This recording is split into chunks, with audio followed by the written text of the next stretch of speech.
legally within their rights to have, subsequent to the shooting of Officer Ramp, stormed the house and killed all of the 12 people in that basement. On May 8, 1980, after 67 days of trial, Judge Edwin Malmed found Janine, Janet, Debbie, Merle, Chuck, Delbert, Mike, Edward, and Phil Africa guilty of third-degree murder, conspiracy, and multiple counts of attempted murder and aggravated assault. They are now known as the Move 9. Each defendant received a sentence of 30 to 100 years. Look at this case and the facts in this case. There's no evidence that there was a conspiracy to kill the cop, to kill the police officer. There was no evidence of that. The evidence that was put on at trial was that there were individuals seen at the window with weapons, firing those weapons. That's what the police officers testified to.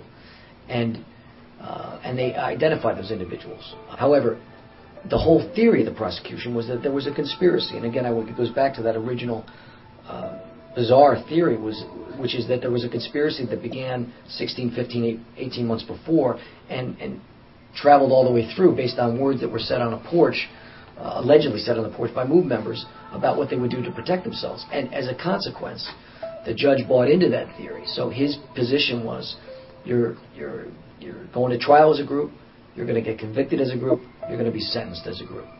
Essentially ignoring all the important constitutional safeguards that each individual should be tried on the facts as it applies to each individual. And each individual should be sentenced based on individual sentencing factors and not sentenced en masse as a group based on association or based on this ridiculous notion of conspiracy.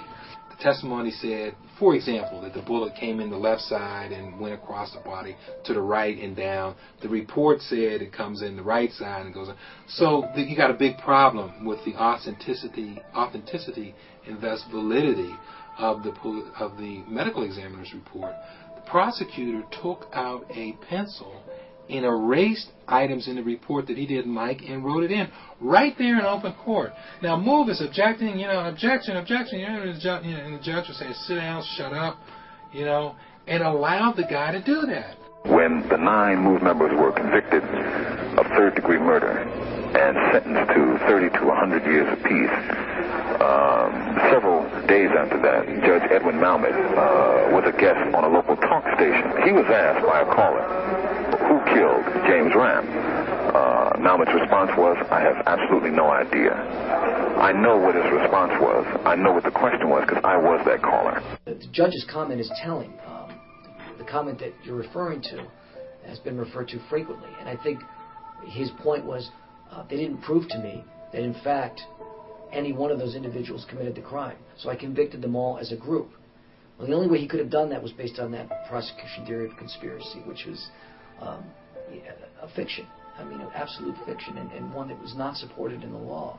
After arresting my sisters and brothers, city officials completely demolished Move headquarters, the scene of the crime, the place where Move people were supposed to have shot this cop to death from. Now, if you destroy the evidence, the scene of the crime, how can you then proceed with prosecuting somebody? They destroyed the whole crime scene, the entire crime scene, the house, the tree where they said the first bullets went into, the bullet that came out the cop's head, everything.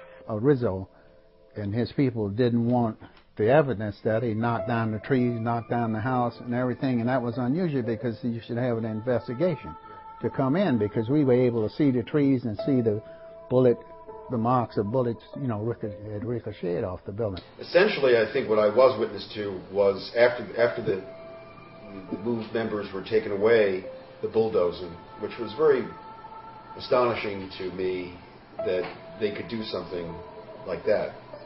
From the time the last Move member got out of the house until the time that the city brought a wrecking crane in to tear the property down, because they allegedly were afraid that Move members would try to reoccupy the house. Now just think about that for a minute.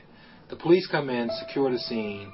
They can maintain guard around the house, but they claim that they had to tear the house down to make sure that nobody would reoccupy the house because they were fearful that later that evening Move members who weren't in the house and their sympathizers would try to reoccupy the property. Preposterous. All I know is there was destruction of the truth. And that was what I was eyewitness to. And it broke my heart because this neighborhood is my life. These houses are something I've risked my life and I've risked my everything to develop. And to see a house which is irreplaceable, which is a home, which is beautiful, which is part of our neighborhood, which nobody can reproduce, be destroyed, broke my heart. How do 9 people get charged with and convicted of murder, of murdering one cop with 1 bullet? You know, they cannot even and have not even identified one person as firing a gun that killed policeman James Ramp, let alone 9. How do you keep 9 people in prison for 100 years each for a crime that you can't prove that any one of the 9 did? After the trial of the Move 9, a former Move member claimed to government officials that he had proof that Move members living in Rochester, New York, were running a gun and bomb-making scheme. A supporter named Don Glassy, he was weak for the authorities, and what he did was he turned like government witness, and they conjured up a lot of false information. Many Move members were arrested in Rochester, but only John Africa and Alfonso Africa were brought up on charges. A trial called John Africa versus the System then took place in Philadelphia. After numerous days of trial, a jury of 12 found John Africa and Alfonso Africa not guilty. John Africa woke up, wiped his eyes, and he began a closing argument that was so profound, so clear, and so true that it rocked everybody in that courtroom. Jurors had tears in their eyes. So when they got the verdict, they read it out real triumphantly, like, "Not guilty, Your Honor."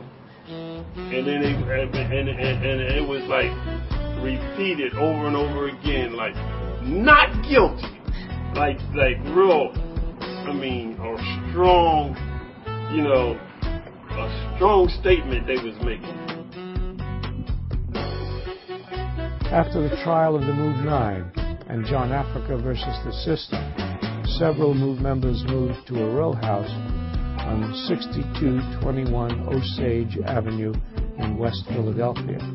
Here, Move kept up their work schedule, but their main focus became the search for justice.